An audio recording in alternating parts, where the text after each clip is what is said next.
It's time for everybody to mute themselves and turn off their videos. Kathy, I'm not sure, but I think we lost the pulpit.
Are you still there, Lori? Yes, I'm here. And I think, did you hear me say, I think we lost the pulpit? Yeah, and then did you hear me say that's probably why the delay is? Oh, no, I didn't hear you say that. Okay, I was waiting for a response or thoughts on that. That's sure what it looks like. I I think you should turn off Flora's video or ask Okay, Flora, can you okay. turn off your video? I can do it. Okay. If you did it, just remember to turn it back on at the end. Okay. Oh, so the only two cameras we got, now we only have one camera. Are you in touch with anybody there? Let's see what they're saying on the chat. No, that's all you.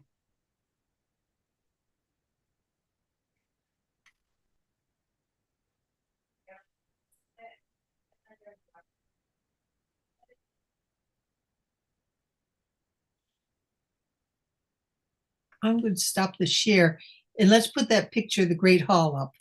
Yeah, well, I do have that highlight. I have that pinned. Okay, good. So, okay, so looks like maybe they know, but maybe they don't. I can't tell if Jan Eller is talking. No, Or do you have text capability with anybody there? just with the Great Hall.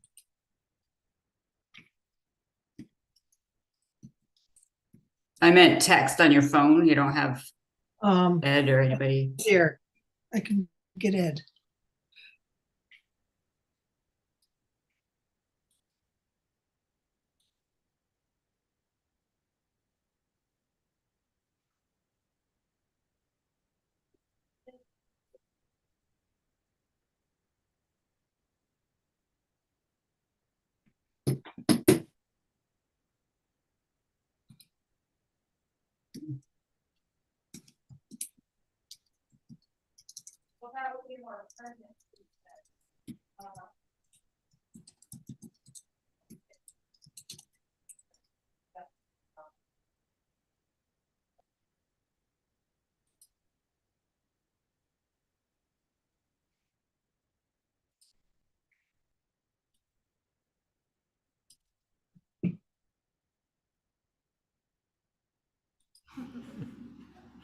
If you prefer not to be seen on the camera at all, we suggest you choose one of the 4 or 5 rows in the back of the hall.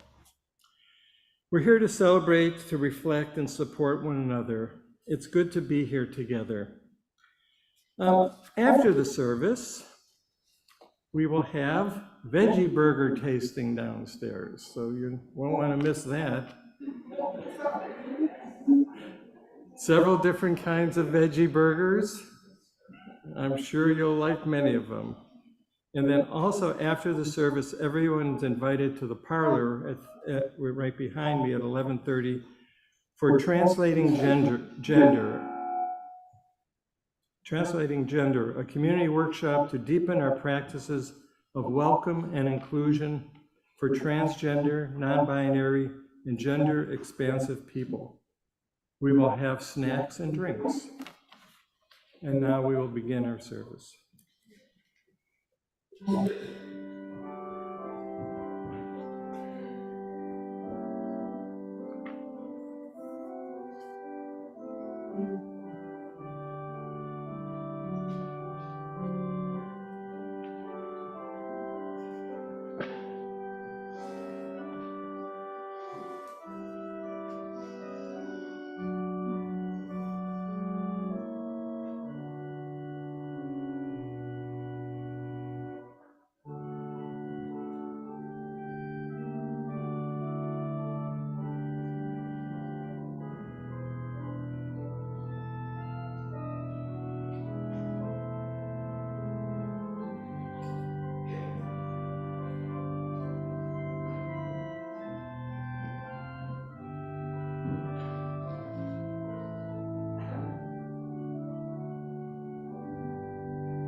As our opening words, I offer this call to worship by Tanya Marquez.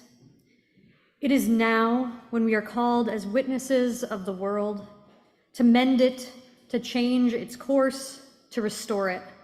It is now when we are called to act on our values, not to hide, not to fear, but to be bold and loud. It is now that we are called to continue our fight for justice, to organize, to speak up. I think the church heard me. It is now. Let us gather. Let us give each other courage. Let us worship. I invite everyone to rise in body or spirit for our chalice lighting. The words come from Leah Dunham. And after the chalice lighting, please remain standing when we sing hymn number 188, Come, Come, Whoever You Are. It starts with you. More hands to reach out, more voices to sing, more ideas to branch out, and less distance between. It starts with you. This song is around, so we're going to do it twice for once all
Can you all hear me okay?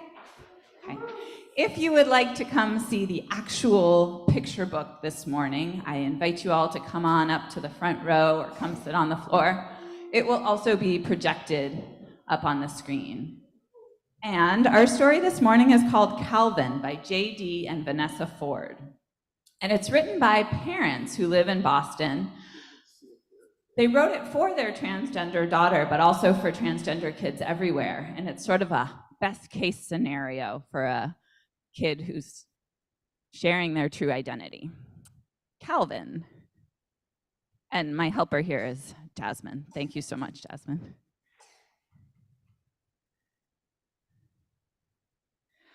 For as long as I could remember, I knew I was a boy. You'll notice it's not actually about their child, but you can turn the page.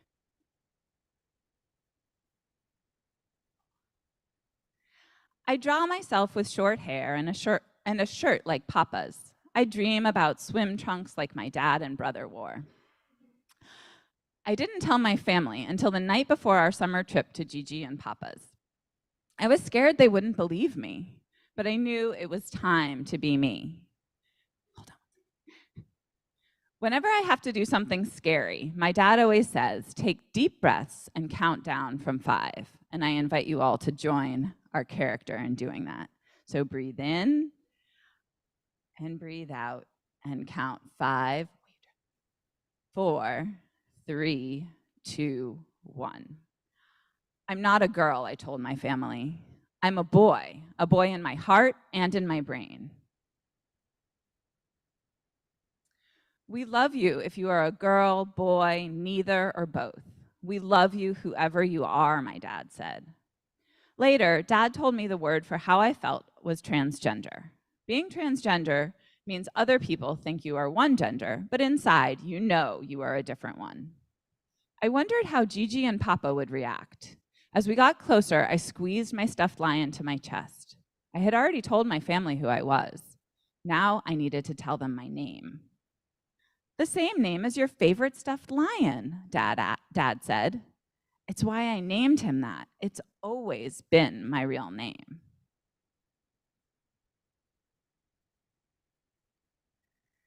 When we got to Gigi and Papa's, Dad told them my new name. He introduced me.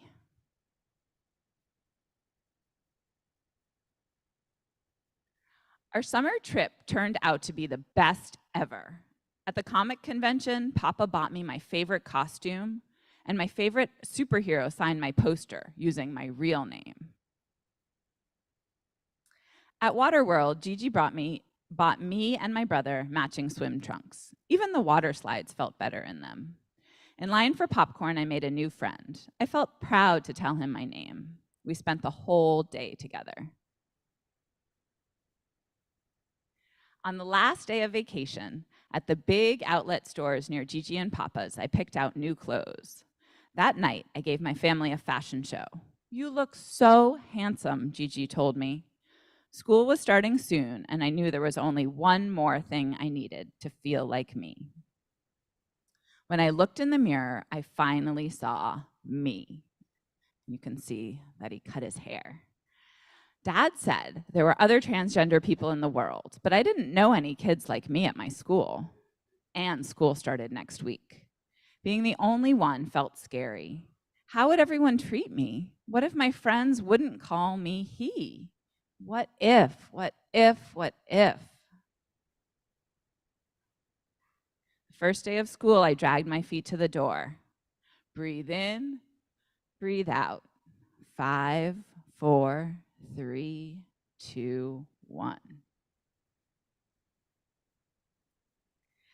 Welcome back to school. We're glad you're here. When the principal said my name, I felt safe and happy. Violet skipped up to me, calling out my new name, too. You know my name? I asked. Yeah, your dad told my mom you're a boy now. I've always been a boy inside. Are we still friends? Yes. Did you bring your jump rope for recess? When I stepped inside my classroom, I couldn't believe what I saw. The cubby, the lunch chart, the homework station, and the mailboxes, the name tags on the tables. My new name was everywhere. everywhere it should be. I felt my fears starting to go away. Welcome back, class. For morning meeting, we'll all share about our summers. I knew just what I would say when it was my turn. I stood up proudly to share my summer story. But first, I introduced myself. Hi, I said. My name is Calvin. Calvin. And I felt my what-ifs melt away. On the last page, you can see recess looks like a lot of fun. Thank you.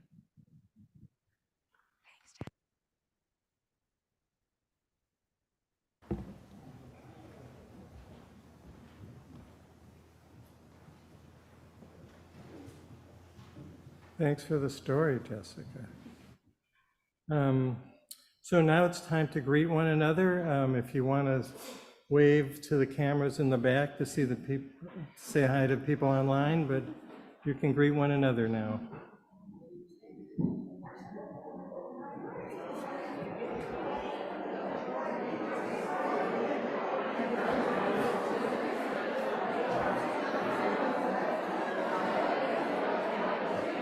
So I see Flora. Hopefully you're feeling better after your surgery. John and Christine. Peggy, hello. Hey, Claire. Joanna, you woke up. Good to see you. Georgia.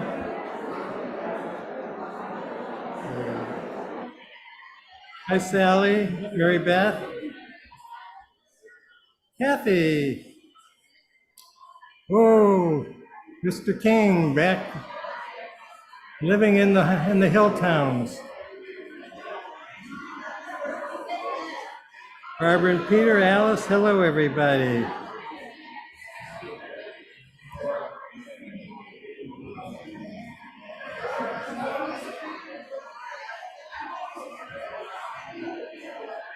We're having fun.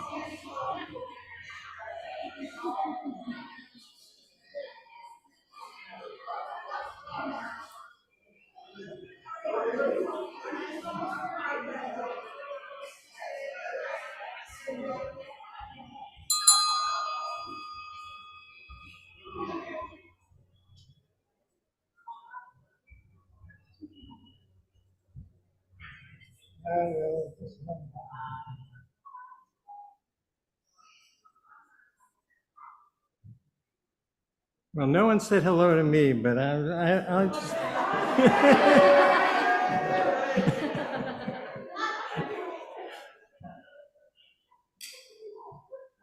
Okay, where am I? Now it's time for everyone going to religious education activities to leave us, and we please join in singing them out.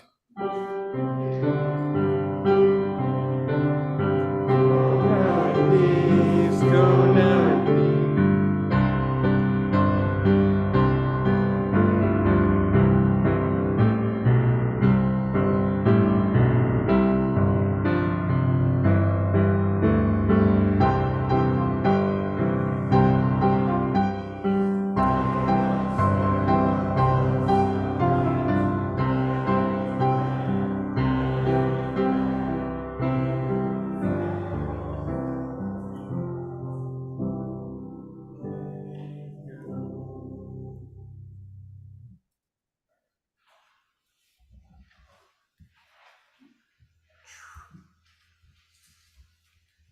Our generosity makes everything we do possible and helps us to support organizations and movements in the greater community. Half of the proceeds each week's offering support the Society's operating budget, and half are shared outside our walls. The organizations we currently are supporting are listed on the screen. Our morning offering will now be given and gratefully received.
Good morning, everyone.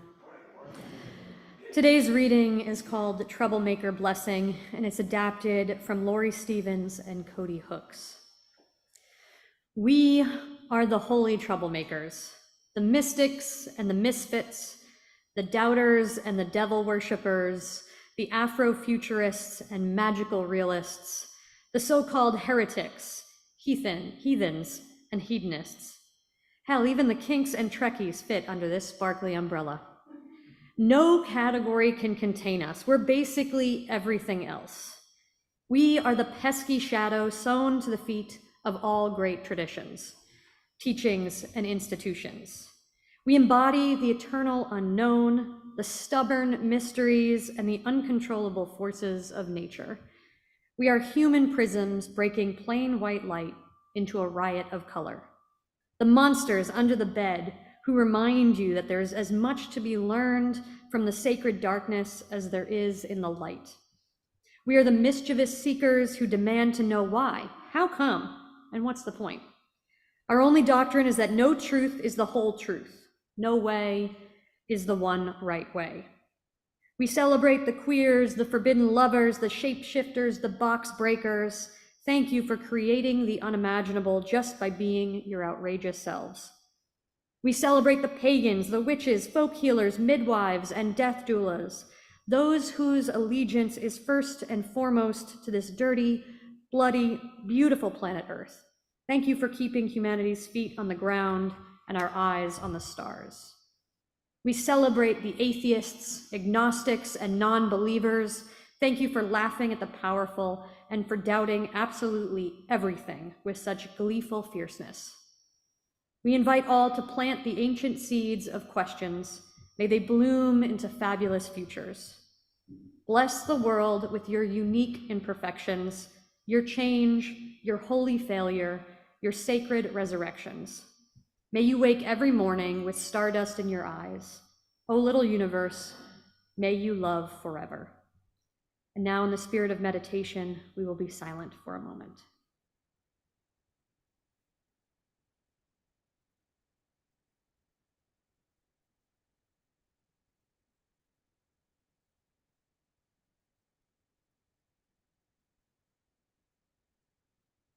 And now please rise in body. Oh, nope. Sorry.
Please rise in body or spirit as we sing Building a New Way, hymn number 1017 in the Teal hymnal.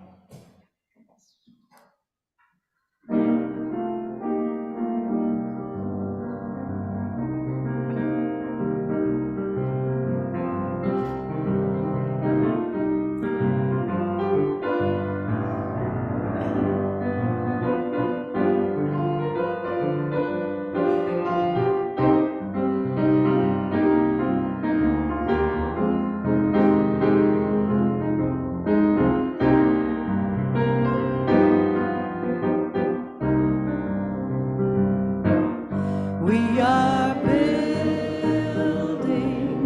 a new way.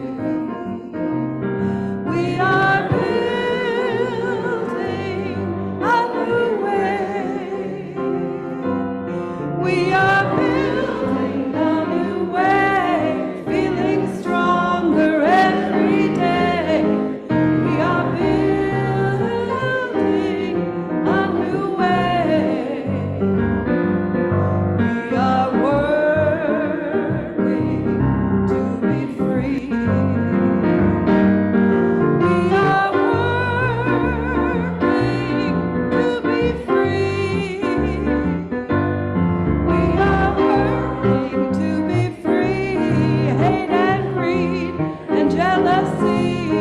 We are working to be free. We can feel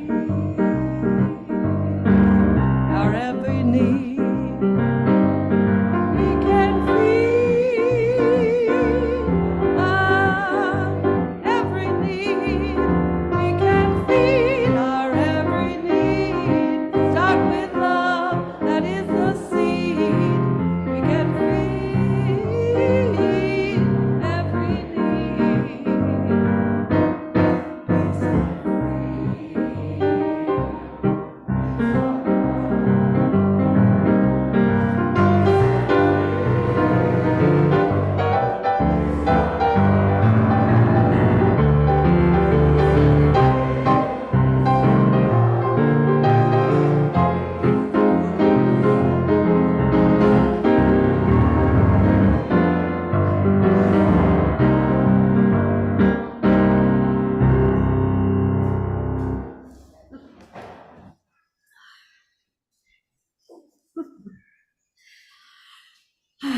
Good morning again, friends.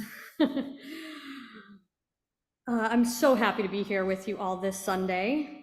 As an aspirant for UU ministry and in my role as coordinator for congregational activism at our Unitarian Universalist Service Committee, I've preached in a lot of different UU congregations.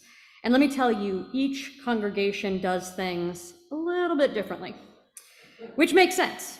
I mean, we UUs are kind of known for loving to argue and disagree about practically anything. There are even UU jokes about it. Some of my favorites are: a Unitarian Universalist died and to his surprise discovered that there was indeed an afterlife.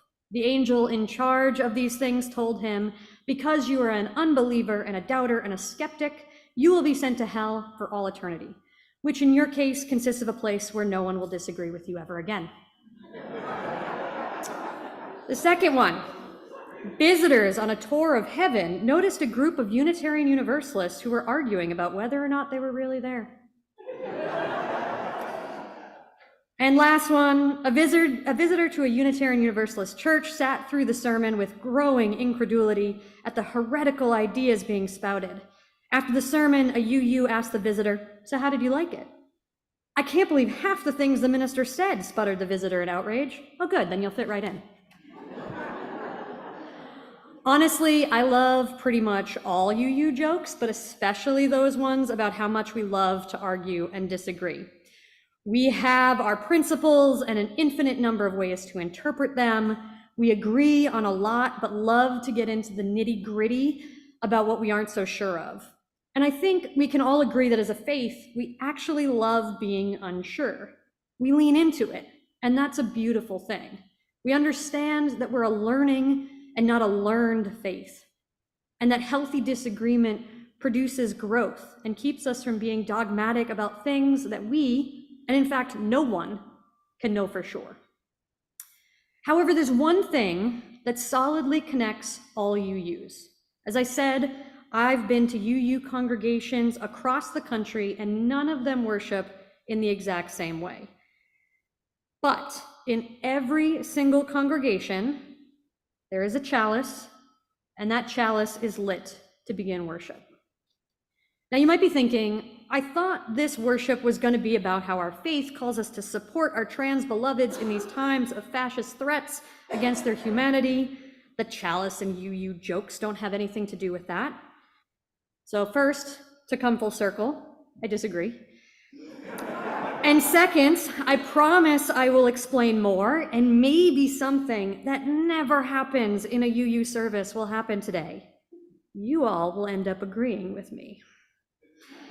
It's the chalice itself, the very thing that binds all UUs together, that most strongly calls us to the work of resisting the criminalization of our trans and gender expansive beloveds. You see, our chalice, as sacred as it is to us, wasn't always the symbol of Unitarian and Universalist faiths. In 1940, Reverend Dr. Charles Rind Joy was sent by the newly created Unitarian Service Committee, the predecessor to the current UUSC, to Lisbon, Portugal, which was the only open port in Europe at that time, and was the preferred port for the many refugees that were fleeing the Nazi regime. Many of the refugees had to flee without any of the identification papers that were required to cross borders. So Joy decided to start making identification papers issued by the USC itself. This was uncharted waters, but instead of focusing on the risks that he and the organization might be taking by doing this, Joy focused on saving the lives of those fleeing fascism. He also decided that these papers needed a seal to look as official as other travel papers. So he asked Hans Deutsch, an Austrian refugee and artist working in Lisbon, to create one. And the result was the basis of the Flaming Chalice as we now know it. While this was happening, Waitzel and Martha Sharp were also sent to Europe by the USC. They not only falsified documents to get people out, but also laundered money if necessary.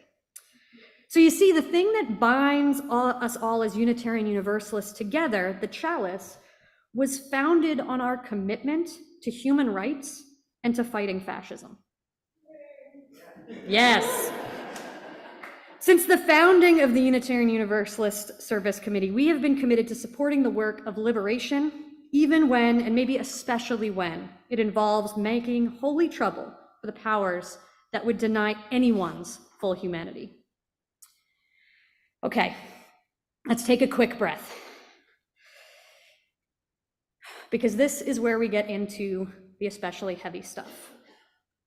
I understand that Janet preached about fascism last month, and that some of you have read Reverend Cecilia Kingman's essay referencing the work of Yale professor Jason Stanley. I'm going to briefly review Stanley's overview of the 10 tactics of political fascism, taken at times word for word from a video lecture which is available on YouTube.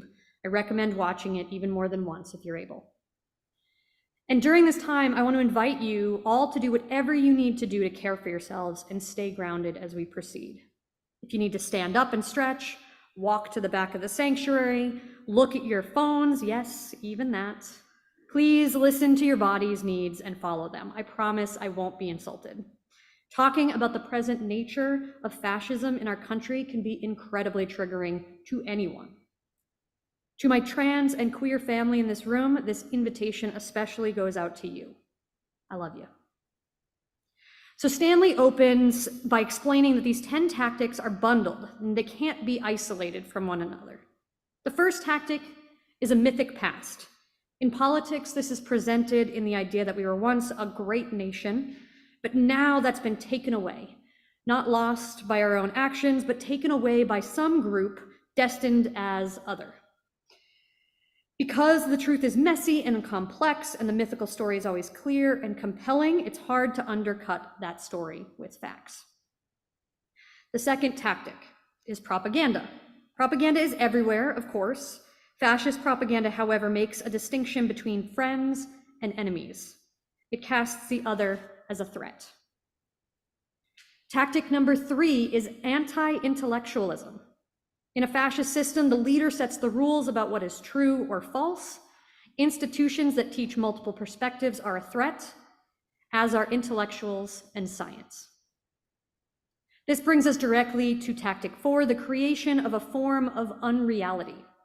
Authoritarians undermine what we know to be true and normalize lying.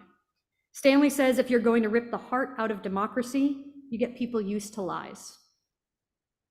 The 5th tactic of fascism is hierarchy. It is the big lie. White supremacy, male supremacy, abled supremacy, these lies assign people to superiority and the privileges and benefits that go with it. Hierarchy goes right into victimhood. Once people believe that they are justifiably higher in the hierarchy, then you can convince them that they are victims of equality. According to Ageris Dixon, writing in Truth Out, fascists seek to eliminate both democratic processes and marginalized communities to return to an often fictitious and glorified past where their power reigned unchecked. The 7th tactic of fascism is law and order. Under fascism, the definition of law-abiding means loyalty to the dominant group. Marginalized groups are seen by their very nature as not being law-abiding, and order is enforced by violence. Tactic number 8 is sexual anxiety. Fascists make conservatives overwhelmingly terrified of transgender rights and gay, lesbian, and bisexual people and their families. According to fascists, these groups are trying to destroy the majority's life, and they are coming for the majority's children. Stanley calls the 9th tactic of fascism Sodom and Gomorrah, an urban-rural divide. Inner city voters or urban voters are code for Black and queer folks, immigrants, Jews, and other people that fascists seek to control or eliminate. The 10th and final tactic is what Stanley, a child of Holocaust survivors, calls Arbeit macht frei, work shall make you free. People who are other are labeled as lazy. Valuing people by how hard they work means that the elderly, disabled, and even children can become disposable. Is it any wonder that we're now seeing the repeal of child labor laws in this time of rising fascism? Those are Stanley's 10 tactics of fascism. So friends, let's take another breath. No doubt you recognize many, if not all, of these tactics at work in the United States right now. Currently in the US, anti-LGBTQ rhetoric and legislation seems to be one of the few issues that brings disparate factions of conservatives together, and right-wing politicians are leaning in hard. 38 states currently have anti-transgender legislation on their books, with the number of new bills growing by the day. The ACLU is currently tracking 492 anti-LGBTQI bills that are in process in various state legislatures, most of them anti-trans laws. The lies and misinformation surrounding these bills are abhorrent. These bills are trying to legislate trans and queer people out of existence. Please know that this is not hyperbole either. We know that this is the ultimate goal as well because of Project 2025, a published plan to reshape the executive branch if Republicans take the presidency in the 2024 election. This includes a very first step, to institute a don't say gay policy across the country and ways to punish the states that don't want to follow that. Because of these laws, trans people in the United States now meet the definition of internally displaced peoples, or IDPs, by the United Nations. Hundreds of thousands of trans people and their families have already fled their homes to safer states, with more than 1 million considering doing so, according to a recent Data for Progress survey. Let's take another deep breath. There are so many questions we can ask ourselves in light of the current situation. What do we do? Who do we want to be? How do we resist and find joy even in times like these? I think many of us have looked back at times like the Holocaust and have thought, if I was there, I would have done something. Well, folks, we're there. What is the something we are going to do? What is the something that you are going to do? Earlier this year, an organization led by Indigenous trans activists approached UUSC and asked if we could help trans folks relocate to safer states. They saw the work that UUSC is doing with congregations in supporting asylum seekers and wondered if UUs had the networks, infrastructure, and desire to support a different kind of asylum seeker, ones driven from their US-based homes and communities. In this work with trans activists, we are in an interfaith coalition with Quakers, Jews, Mennonites, the United Church of Christ, and many more. We are exploring partnerships with mutual aid networks and anyone else who is saying, no, I won't let this happen, not on my watch. We are working together to create a network of safety and direct support for trans beloveds and their families who need to relocate, access healthcare across state lines, or stay as safe as possible where they are. Because of safety concerns for these trans organizers and the people they are serving, we are prioritizing their security above all, which is allowing us to move together in deep trust during these crucial, frightening times. This is why we're not sharing any names of organizers or passengers or even the network itself. And we're not spreading the news of this work on our website or social media. Similar organizations and trans organizers are regularly experiencing doxing, which is when people reveal their personal information, and other violent threats. And we want to delay our partners becoming a target for as long as possible. And this also creates a challenge in mobilizing UUs and like-minded justice lovers. Our requests for assistance have to be through networks that are trusted and somewhat closed. That's why I'm bringing this to you all today in this way, my friends. There are three important ways you can get involved in this critical work right now. Get involved as a volunteer. We are looking for people to be part of villages of support. We need hosts to offer spaces in their homes, and we need volunteers to provide support in navigating government programs, accessing healthcare, finding employment, and establishing social connections. We're especially looking for trans, non-binary, and gender-expansive folks who may be willing to act as virtual travel companions or shepherds on legs of the journey for those moving. By joining forces together, we can provide a safer exodus and a welcoming community for those settling in our area. The second thing you can do is make a gift. These efforts to support our trans beloveds require financial resources. Your contributions will help us address the practical needs of those seeking sanctuary, respond to their immediate needs, and set them up for success in their new lives. The First Parish in Malden, Massachusetts has generously offered to act as fiscal sponsor for this work. Please know that all donations in their entirety are moving directly into the hands of trans-led organizers and being used to support trans and non-binary people in accessing the resources and support they need to survive and thrive. If you can, I encourage you to give as abundantly and courageously as you're able by visiting the First Parish in Malden website, going to their donation page, and selecting Give to Trans Fund.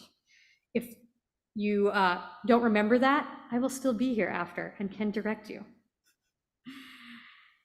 The third one, and this is really important, and this is related to what we're doing today, skill up. We are all in different places on our justice journeys. Some of us here are trans or gender expansive, and this is our lived reality. Others of us may be new to the wonderful world that awaits beyond the gender binary. For those of us who may not fully understand all the terms and complexities of gender and maybe worry about not knowing what to say or saying the wrong thing, I urge you to lean into your discomfort and support these individuals anyway. Explore resources that increase your competency in this arena.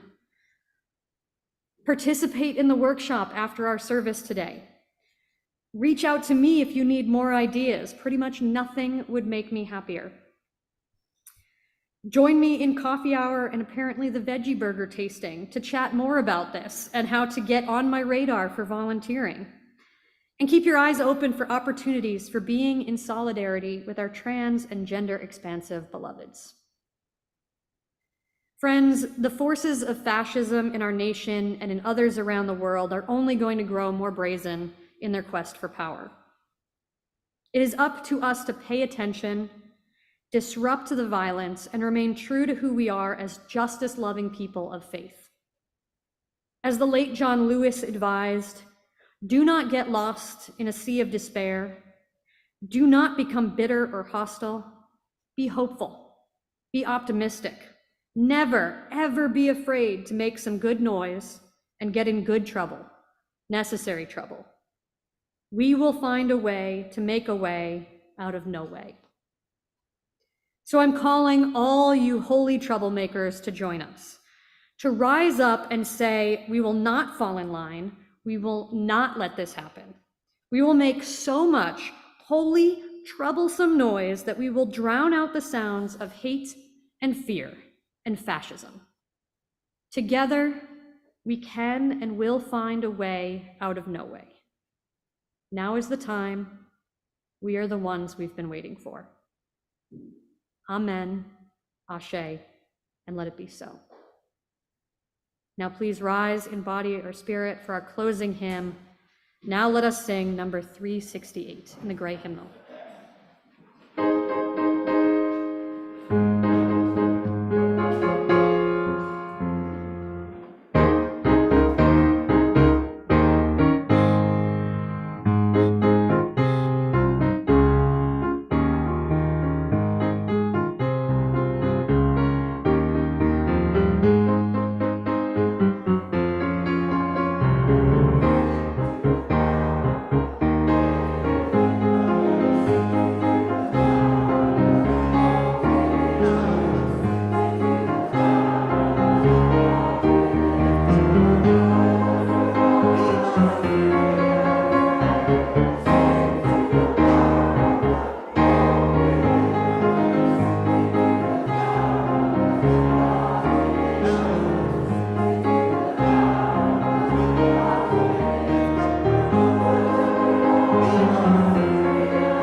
That's a good one.